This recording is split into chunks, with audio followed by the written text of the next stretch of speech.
ಮಿಥುನ ರಾಶಿಯವರಿಗೆ ಗುರು ಭಗವಾನರ ಪೂರ್ಣ ಅನುಗ್ರಹ ಇದೆ. ವಿದೇಶದಲ್ಲಿ ಉದ್ಯೋಗ ಕಳ್ಕೊಂಡಿರೋರು ಕೂಡ ಉದ್ಯೋಗ ಸಿಕ್ಕ, ಸಂತಾನ ಭಾಗ್ಯಕ್ಕಾಗಿ ಪ್ರಯತ್ನ ಮಾಡ್ತಾ ಇದ್ದೀರೋ ಅವ್ರಿಗೂ ಕೂಡ ಅನುಕೂಲ ಚೆನ್ನಾಗಿದೆ, ರೈತರಿಗೂ ಕೂಡ ಅನುಕೂಲ ಚೆನ್ನಾಗಿದೆ.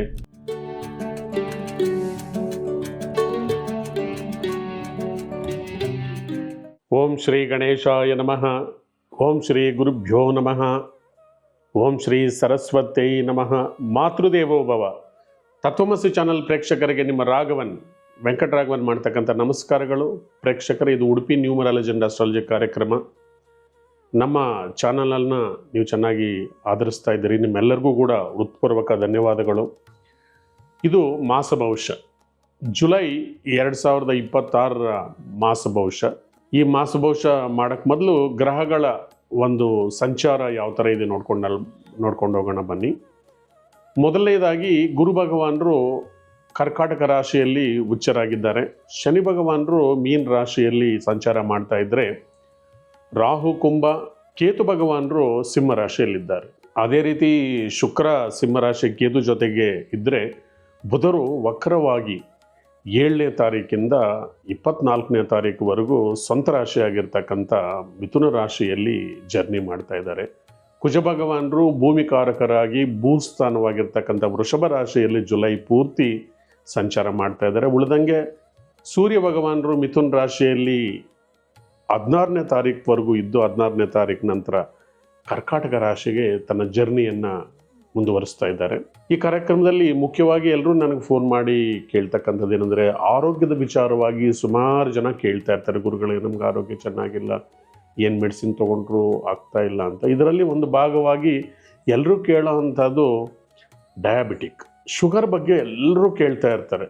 ಸ್ವಾಮಿ, ನಮಗೆ ಶುಗರ್ ಜಾಸ್ತಿ ಇದೆ, 400 ಇದೆ, 300 ಇದೆ, ಕಡಿಮೆ ಆಗ್ತಾ ಇಲ್ಲ, ನಮ್ಮ ಮನೆಯಲ್ಲಿ 2-3 ಈ ಥರ ಎಲ್ಲರೂ ಶುಗರ್ ವಿಚಾರವಾಗಿ ಯಾವತ್ತು ದೇಶ ಸಮಸ್ಯೆಯಿಂದ ಬಳಲ್ತಾ ಇದೆ. ಇದಕ್ಕಾಗಿ ನಾನು ಒಂದು ಮುಖ್ಯವಾದಂಥ ಒಂದು ಟೆಂಪಲನ್ನು ನಿಮ್ಮ ಮುಂದೆ ಹೇಳ್ತಾ ಇದ್ದೀನಿ ಇವತ್ತು. ಇದು ವೈಜ್ಞಾನಿಕವಾಗಿ ಪ್ರೂವ್ ಆಗಿರ್ತಕ್ಕಂಥ ಟೆಂಪಲ್ಲು. ಈವನ್ ಡಾಕ್ಟರ್ಸ್ಗೆ, ಸೈನ್ಸ್ಗೂ ಕೂಡ ಅತೀತವಾಗಿರ್ತಕ್ಕಂಥ ದೇವಸ್ಥಾನ. ಡಾಕ್ಟರ್ಸ್ಗಳೇ ಹೋಗಿ ಈ ದೇವಸ್ಥಾನಕ್ಕೆ ಹೋಗಿ ಬಂದಿದ್ದಾರೆ. ಅವ್ರಿಗೆಲ್ಲ ಶುಗರಲ್ಲಿ ಕಮ್ಮಿ ಆಗ್ತಾ ಇದೆ. ಈ ಟೆಂಪಲ್ ಬಂದು ತಮಿಳ್ನಾಡಲ್ಲಿರುತ್ತೆ. ವೆನ್ನಿ ಕರುಂಬೇಶ್ವರ ಟೆಂಪಲ್ ಅಂತ. ನಿಡಮಂಗಲ್ ಅಂತಕ್ಕಂಥ ಸ್ಥಳಕ್ಕೆ ಹತ್ರದಲ್ಲಿರುತ್ತೆ, ನಿಡಮಂಗಲಂ ಜಾಗಕ್ಕೆ ಹತ್ರದಲ್ಲಿರ್ತಕ್ಕಂಥ ಈ ವೆನ್ನಿ ಕರುಂಬೇಶ್ವರ ಟೆಂಪಲ್. ಇಲ್ಲಿ ಹೋಗಿ ವಿಧಿವಿಧಾನಗಳಂತೆ ನೀವು ಸ್ವಾಮಿ ಸೇವೆಗಳನ್ನು ಅಲ್ಲಿ ಮಾಡಿ, ದೇವಸ್ಥಾನದ ಹತ್ರದಲ್ಲೇ ಇರ್ತಕ್ಕಂಥ ಈ ಕಪ್ಪು ಇರುವೆಗಳಿಗೆ ಸಕ್ಕರೆ ಹಾಕಿ ಬಂದರೆ ಸಕ್ಕರೆ ಕಾಯಿಲೆ ಕಮ್ಮಿ ಆಗುತ್ತೆ.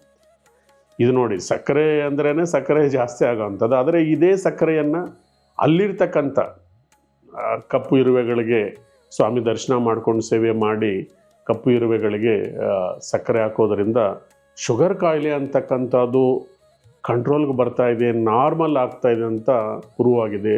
ಯಾವ ವಿಜ್ಞಾನಕ್ಕೂ ಕೂಡ ಅತೀತವಾಗಿರ್ತಕ್ಕಂಥ ಈ ಕ್ಷೇತ್ರವನ್ನು ಯಾರ್ಯಾರು ಕಷ್ಟಗಳಿಂದ ಅನುಭವಿಸ್ತಾ ಇದ್ದೀರಿ, ಈ ಸಕ್ಕರೆ ಕಾಯಿಲೆ ಅಂತಕ್ಕಂಥ ಕಾಯಿಲೆಯಿಂದ, ಒಮ್ಮೆಯಾದರೂ ನೀವು ಅಲ್ಲಿ ಹೋಗಿ ಭೇಟಿ ಕೊಟ್ಬಿಟ್ಟು ಸ್ವಾಮಿ ದರ್ಶನ ಪಡ್ಕೊಂಡು ಆ ಪರಮೇಶ್ವರನ ದರ್ಶನ ಮಾಡಿ ಸ್ವಾಮಿ ಸೇವೆ ಮಾಡಿ ಅಲ್ಲಿರ್ತಕ್ಕಂಥ ಕಪ್ಪು ಇರುವೆಗಳಿಗೆ ನೀವು ಸಕ್ಕರೆಯನ್ನು ಹಾಕಿ ಬಂದರೆ ಸಕ್ಕರೆ ಕಾಯಿಲೆ ಕಮ್ಮಿ ಆಗತ್ತೆ ಅಂತ ಸಾಕಷ್ಟು ಜನ ಹೇಳಿದ್ದಾರೆ. ನೀವು ಕೂಡ ಒಮ್ಮೆ ಪ್ರಯತ್ನ ಮಾಡಿ. ಮುಂದಿನ ರಾಶಿ ಮಿಥುನ ರಾಶಿ. ಮಿಥುನ ರಾಶಿಯವರಿಗೆ ಗುರು ಭಗವಾನರ ಪೂರ್ಣ ಅನುಗ್ರಹ ಇದೆ. ಗುರು ಅಂದರೆ ವಿದ್ಯೆ, ಗುರು ಅಂದರೆ ಧನ. ಸೊ ಅದರಿಂದ ದುಡ್ಡು ಕಾಸು ವಿಚಾರದಲ್ಲಾಗ್ಬೋದು, ವಿದ್ಯಾರ್ಥಿಗಳಿಗಾಗ್ಬೋದು, ವಾಕ್ಚಾತುರ್ಯ, ಮೆಮರಿ ಪವರು, ಇಂಥದ್ದೆಲ್ಲ ಕೂಡ ಗುರು ಅನುಗ್ರಹದಿಂದ ನಿಮಗೆ ಸಿಗ್ತಾ ಇದೆ. ಮತ್ತು ನಿಮ್ಮ ರಾಶಿಯಲ್ಲೇ ಬುಧ ಇದ್ದಾನೆ, ಸ್ವಂತ ಅಧಿಪತಿ ಸ್ವಂತ ರಾಶಿಯಲ್ಲಿರೋದು ತುಂಬ ಒಳ್ಳೆಯದಾಗಿದ್ದರೂ ಕೂಡ ವಕ್ರವಾಗಿರೋದ್ರಿಂದ ಓದೋದು ಮರ್ತೋಗತಕ್ಕಂಥ ಚಾನ್ಸ್ ಇರುತ್ತೆ. ಓದಿದ್ದನ್ನೇ ಮತ್ತೊಮ್ಮೆ ಓದ್ತಾ ಬನ್ನಿ. ಮತ್ತು ಯಾರ್ಯಾರು ಉದ್ಯೋಗಕ್ಕಾಗಿ ಪ್ರಯತ್ನ ಮಾಡ್ತಾ ಇದ್ದೀರಿ, ಈ ದೇಶದಲ್ಲಾಗಿರ್ಬೋದು ಹೊರದೇಶದಲ್ಲಾಗಿರ್ಬೋದು, ಅವಕಾಶಗಳು ತುಂಬ ಚೆನ್ನಾಗಿದ್ದಾವೆ. 9ನೇ ಮನೆಯಲ್ಲಿ ರಾಹು ಇದ್ದರೆ ವಿದೇಶದಲ್ಲಿ ಉದ್ಯೋಗ ಕಳ್ಕೊಂಡಿರೋವ್ರಿಗೆ ಕೂಡ ಉದ್ಯೋಗ ಸಿಕ್ಕತ್ತೆ. ಮತ್ತು ಟೆಕ್ನಾಲಜಿ ಫೀಲ್ಡಲ್ಲಿ ಎಕ್ಸ್ಪೆಷಲಿ ಅನುಕೂಲವಾಗಿರ್ತಕ್ಕಂಥದ್ದು. ಯಾರಾದರೂ ಮಿಥುನ ರಾಶಿಯವರು IT BT ಇಂಥ ಸಂಸ್ಥೆಗಳಲ್ಲಿ ಕೆಲಸ ಮಾಡ್ತಾ ಇದ್ದರೆ ನಿಮಗೆ ತುಂಬಾ ಅನುಕೂಲಕರವಾಗಿರ್ತಕ್ಕಂಥ ಸಿಚುವೇಶನ್ ಚೆನ್ನಾಗಿದೆ. ಮತ್ತು ಗುರು ಧನಕಾರಕರಾಗಿರೋದ್ರಿಂದ ಸ್ವಲ್ಪ ಪ್ರಮೋಷನ್ಸು, ಇನ್ಕ್ರಿಮೆಂಟ್ಸು ಇದನ್ನೆಲ್ಲ ಈ ಸರ್ತಿ ಡೆಫಿನೆಟ್ ಆಗಿ ನೀವು ಎಕ್ಸ್ಪೆಕ್ಟ್ ಮಾಡ್ಬೋದು. ಯಾರು ಸಂತಾನ ಭಾಗ್ಯಕ್ಕಾಗಿ ಪ್ರಯತ್ನ ಮಾಡ್ತಾ ಇದ್ದೀರೋ ಅವ್ರಿಗೆ ಕೂಡ ಅನುಕೂಲ ಚೆನ್ನಾಗಿದೆ, ರೈತರಿಗೆ ಕೂಡ ಅನುಕೂಲ ಚೆನ್ನಾಗಿದೆ, ರಾಜಕೀಯ ನಾಯಕರಿಗೆ ಕೂಡ ತುಂಬ ಅನುಕೂಲಕರವಾಗಿದ್ದ ಪರಿಸ್ಥಿತಿ. 3ನೇ ಮನೆಯಲ್ಲಿ ಕೇತು ಇದ್ದಾರೆ ಅಂದರೆ ಕೇತು ಬಲದಿಂದ ನೀವು ಧೈರ್ಯದಿಂದ ಮುಂದಕ್ಕೆ ಹೋಗಿ ನಿಮ್ಮ ಕೆಲಸ ಕಾರ್ಯಗಳಲ್ಲಿ ಯಶಸ್ಸನ್ನು ಪಡ್ಕೊಳ್ತಕ್ಕಂಥದ್ದು, ಎಕ್ಸ್ಪೆಷಲಿ ಈ ಕೈಮಗ್ಗ ಅಥವಾ ಆರ್ಟ್ ಫೀಲ್ಡಲ್ಲಿ ಇರ್ತಕ್ಕಂಥವ್ರು ಕೂಡ ತುಂಬ ಅನುಕೂಲ ಚೆನ್ನಾಗಿದೆ. ಶುಕ್ರ ಭಗವಾನರು 3ನೇ ಮನೆಯಲ್ಲಿರೋದ್ರಿಂದ ನಿಮ್ಮ ತಂಗಿ ಅಥವಾ ನಿಮ್ಮ ಅಕ್ಕ ಕೂಡ ಅವ್ರಿಗೆ ಒಳ್ಳೆಯದಾಗಿ ಅವರು ಕೂಡ ಲೈಫಲ್ಲಿ ಸಕ್ಸಸ್ ಆಗ್ತಕ್ಕಂಥದ್ದು, ಸಡನ್ನಾಗಿ ಅವ್ರು ಏನಾದರೂ ಮನೆ ಕಟ್ತಕ್ಕಂಥ ಭಾಗ್ಯ ಬರೋದು, ವೆಹಿಕಲ್ ತೊಗೊಳ್ತಕ್ಕಂಥ ಭಾಗ್ಯ ಬರೋದು, ನಿಮಗೂ ಕೂಡ ಅನುಕೂಲ ಇದೆ. ನೀವು ಕೂಡ ಯಾರು ವೆಯ್ಟ್ ಮಾಡ್ತಾ ಇದ್ದಾರೋ ವೆಹಿಕಲ್ ತಗೋಬೇಕು ಅನ್ನೋರಿಗೆ ಇದು ಜುಲೈಯಲ್ಲಿ ಕೂಡ ನಿಮಗೆ ಒಳ್ಳೆ ಟೈಮ್ ಚೆನ್ನಾಗಿದೆ. ಪ್ಲಸ್ ಶನಿ ಭಗವಾನರು 10ನೇ ಮನೆಯಲ್ಲಿದ್ದಾರೆ, ಎದುರ್ಕೊಳ್ಳೋದು ಬೇಕಾಗಿಲ್ಲ. ಕರ್ಮಕಾರಕರು ಕರ್ಮಸ್ಥಾನದಲ್ಲಿದ್ದರೆ ನಿಮಗೆ ಸ್ವಲ್ಪ ತೊಂದರೆಗಳು ಮೊದಲು ಮಾಡಿದ್ದಾರೆ. ಈ ಗುರು ಅನುಕೂಲ ಚೆನ್ನಾಗಿರೋದ್ರಿಂದ ಎಕ್ಸ್ಪೆಷಲಿ ಏನು ಕಾರ್ಮಿಕರಿಗೆ ಮತ್ತು ಲೋವರ್ ದಿ ಆರ್ಗನೈಜೇಷನ್ ಯಾರು ಕೆಲಸ ಮಾಡ್ತಾ ಇರ್ತಾರೆ, ಬಾಸ್ ಕೆಳಗಡೆ ಯಾರು ಕೆಲಸ ಮಾಡ್ತಾಯಿದ್ರೆ ಅವ್ರಿಗೆಲ್ಲರಿಗೂ ಕೂಡ ಅನುಕೂಲ ಆಗ್ತಕ್ಕಂಥದ್ದು. ಮದುವೆ, ಉದ್ಯೋಗ ಇಂಥ ವ್ಯವಹಾರದಲ್ಲಿ ಈ ತಿಂಗಳು ತುಂಬ ಅನುಕೂಲಕರವಾಗಿದೆ. ಒಮ್ಮೆ ಪ್ರಯತ್ನ ಮಾಡಿ, ಎಲ್ಲ ದೈವಾನುಗ್ರಹದಿಂದ ಚೆನ್ನಾಗಾಗತ್ತೆ. ಸೊ ಕುಜ ಭಗವಾನರು ನಿಮಗೆ ವ್ಯಯಸ್ಥಾನದಲ್ಲಿದ್ದಾರೆ. ಕುಜ ಭಗವಾನರು ಲಾಭಾಧಿಪತಿಯಾಗಿ ವ್ಯಯಸ್ಥಾನದಲ್ಲಿದ್ದರೆ ಆಗೋ ಕೆಲಸ ಹತ್ರಕ್ಕೆ ಬಂದು ಇನ್ನೇನು ಕೈಗೆ ಬಂದ್ಬಿಟ್ಟಿದೆ, ನಾವು ಚಾಚ್ಕೋಬೇಕು ಅನ್ನೋ ಥರಲ್ಲಿ ಕೈ ತಪ್ಪು ಹೋಗತಕ್ಕಂಥ ಚಾನ್ಸಸ್ ಜಾಸ್ತಿ ಇರುತ್ತೆ.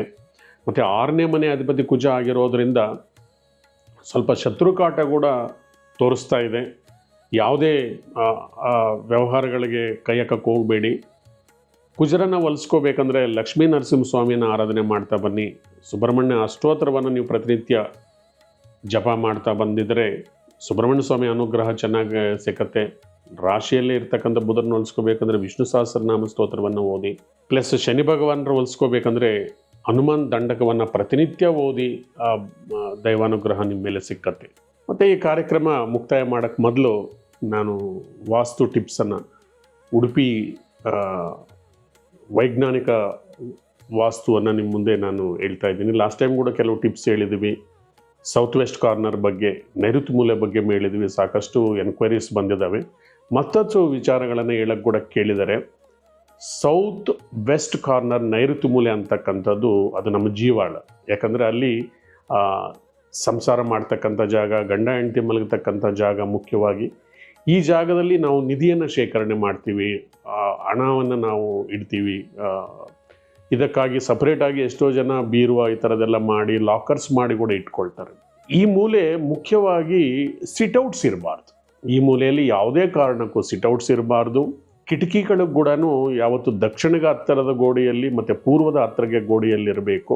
ಸೊ ಲಾಸ್ಟ್ ಟೈಮ್ ಕೂಡ ಯಾವ ಥರ ಮಲಗಬೇಕು ಇದೆಲ್ಲ ಹೇಳಿದ್ದೀನಿ. ಈ ಮೂಲೆಯನ್ನು ಯಾವ ಥರ ಸ್ಟ್ರೆಂತ್ ಮಾಡಬೇಕು, ಒಡೆಯೋದು ಬೇಡ, ಬಡಿಯೋದು ಬೇಡ, ಕೆಡವೋದು ಬೇಡ. ಆದರೆ ಸರಳ ಉಪಾಯಗಳಿಂದ ಇದನ್ನು ನಾವು ಇರ್ತಕ್ಕಂಥ ಲೋಪದೋಷಗಳನ್ನು ಯಾವ ಥರ ಸರಿಪಡಿಸ್ಕೋಬೋದು ಅಂತಕ್ಕಂಥ ವಿಚಾರ. ಈ ಏರಿಯಾದಲ್ಲಿ ನೀವು ಯೆಲ್ಲೋ ಕಲರ್ ಫ್ಲವರ್ ವಾಸನ್ನು ಇಡೋದ್ರಿಂದ ಅದ್ಭುತವಾಗಿ ನಿಮ್ಮ ಕೆಲಸ ಮಾಡುತ್ತೆ. ಹೆಚ್ಚಾಗಿ ಯೆಲ್ಲೋ ಕಲರ್ ಕರ್ಟೈನ್ಸು, ಆ ರೂಮಲ್ಲಿ ಯೆಲ್ಲೋ ಕಲರ್ ಪೇಂಟ್ ಹಾಕೋದ್ರಿಂದ ಕೂಡ ನಿಮಗೆ ತುಂಬ ಅನುಕೂಲಗಳಾಗತ್ತೆ. ಒಂದು ವೇಳೆ ಈ ಮೂಲೆಯಲ್ಲಿ ನೈಋತ್ಯ ಮೂಲೆಗೆ ಅಟ್ಯಾಚ್ಡ್ ಬಾತ್ರೂಮ್ ಒಳಗಡೆ ನೀವು ರೆಗ್ಯುಲರ್ ಆಗಿ ಯೆಲ್ಲೋ ಕಲರ್ ಬಲ್ಪನ್ನು, 0 ಕ್ಯಾಂಡಲ್ ಬಲ್ಪನ್ನು 24x7 ಉರಿಸ್ತಾ ಬನ್ನಿ. ಶನಿವಾರ ಹೊತ್ತು ರಾಕ್ ಸಾಲ್ಟ್ ಚೆಲ್ಬಿಟ್ಟು ಟಾಯ್ಲೆಟಲ್ಲಿ ಭಾನುವಾರ ಕ್ಲೀನ್ ಮಾಡೋದ್ರಿಂದ ಕೂಡ ಅಲ್ಲಿರ್ತಕ್ಕಂಥ ನೆಗೆಟಿವ್ ಕ್ಲಿಯರ್ ಆಗ್ತಾ ಬರುತ್ತೆ. ಒಂದು ವೇಳೆ ನೈಋತ್ಯ ಮೂಲೆಯಲ್ಲೇ ಟಾಯ್ಲೆಟ್ ಇದ್ದರೆ ಸಾಕಷ್ಟು ಆರೋಗ್ಯದಲ್ಲಿ ಆ ಮನೆ ಯಜಮಾನನಿಗೆ ಅಥವಾ ಮನೆಯ ಯಜಮಾನನ ಮಗನಿಗೆ ಫೇಸ್ ಮಾಡ್ತಾ ಇರ್ತಾರೆ. ನೈಋತ್ಯ ಮೂಲೆಯಲ್ಲಿ ಟಾಯ್ಲೆಟ್ ಇರಲೇಬಾರ್ದಂತ ಎಲ್ಲರೂ ಹೇಳ್ತಾರೆ. ಒಂದು ವೇಳೆ ಈ ಥರ ಇದ್ದರೆ ಇದನ್ನು ಬಡ್ಬಡಿಸ್ಕೋಬೇಕಂದ್ರೆ ಯೆಲ್ಲೋ ಕಲರ್ ಬಲ್ಪ್ ಹಾಕಿ, ಮತ್ತು ಆ ಟಾಯ್ಲೆಟ್ ಸೀಟ್ ಸುತ್ತು ಬ್ರಾಸ್ ಸ್ಟ್ರಿಪ್ಪನ್ನು ಸುತ್ತಲೂ ಹಾಕೋದ್ರಿಂದ ಕೂಡ ನೆಗೆಟಿವ್ ಎನರ್ಜಿ ಕಮ್ಮಿ ಆಗುತ್ತೆ. ಮತ್ತು ಸಾಕಷ್ಟು ಉದ್ಯೋಗ ಅವಕಾಶಗಳಿಲ್ದಿರೋ ಒದ್ದಾಡ್ತಾ ಇರೋರು ನೈಋತ್ಯ ಮೂಲೆಯಲ್ಲಿ ಫ್ಲೈಯಿಂಗ್ ಈಗಲ್ ಆ ಚಿತ್ರ ಅಥವಾ ಒಂದು ಬ್ರಾಸ್ ಮೆಟಲ್ದೊಂದು ಚಿತ್ರವನ್ನು ತಂದು ಇಟ್ಕೊಂಡಿದ್ರು ಕೂಡ ನಿಮಗೆ ಸಾಕಷ್ಟು ಅವಕಾಶಗಳಿರುತ್ತೆ. ಈ ಮೂಲೆಯಲ್ಲಿ ಯಾವುದೇ ಕಾರಣಕ್ಕೂ ಕೂಡ ಮಿರರ್ ಇರಬಾರ್ದು. ಒಂದು ವೇಳೆ ಪಿಲ್ಲರ್ ಏನಾದರೂ ಆಚೆ ಬಂದಿದ್ದರೆ, ನೈಋತ್ಯ ಮೂಲೆಯಲ್ಲಿ ಬಿಲ್ಡಿಂಗ್ ಪಿಲ್ಲರ್ ಒಳಗಡೆ ಬಂದಿದ್ದರೆ ಅಲ್ಲಿ 2x4 ಮಿರರನ್ನು ಒಂದು ನೀವು ಅಳವಡಿಸ್ಕೊಳ್ಳೋದ್ರಿಂದ ಕೂಡ ಈ ನೈಋತ್ಯ ಮೂಲೆ ಸ್ಟ್ರೆಂತ್ ಬರುತ್ತೆ. ಆವಾಗ ಮನೆಯಲ್ಲಿ ಗಂಡ ಹೆಂಡತಿ ಸಂಬಂಧಗಳು ಚೆನ್ನಾಗಿದ್ದು ಮಕ್ಕಳ ಭವಿಷ್ಯತ್ತು ಕೂಡ ಚೆನ್ನಾಗಿ ಆಗ್ತಾ ಬರ್ತಾ ಇರುತ್ತೆ. ಇನ್ನೂ ಸಾಕಷ್ಟು ಪರಿಹಾರಗಳನ್ನು ಮುಂದಿನ ಬರ್ತಕ್ಕಂಥ ಎಪಿಸೋಡ್ಗಳಲ್ಲಿ ನಾನು ಹೇಳ್ತಾ ಬರ್ತೀನಿ. ಈ ಸರಳ ಉಪಾಯಗಳನ್ನು ನೀವು ಮಾಡ್ಕೊಳ್ತಾ ಬನ್ನಿ, ತುಂಬ ಒಳ್ಳೆಯದಾಗತ್ತೆ. ಎಲ್ಲರಿಗೂ ನಮ್ಮ ಕಾರ್ಯಕ್ರಮ ವೀಕ್ಷಣೆ ಮಾಡೋರು ಎಲ್ಲರಿಗೂ ಕೂಡ ಭಗವಂತ ಆಯುರ ಆರೋಗ್ಯ ಐಶ್ವರ್ಯ ಕೊಟ್ಟು ನಿಮ್ಮನ್ನು ಕಾಪಾಡಲಿ. ಸರ್ವೇ ಜನ ಸುಖಿನೋ ಭವಂತು. Thank you very much. ಬರೋ ತಿಂಗಳು ನಮ್ಮ ಭೇಟಿ. ಧನ್ಯವಾದ.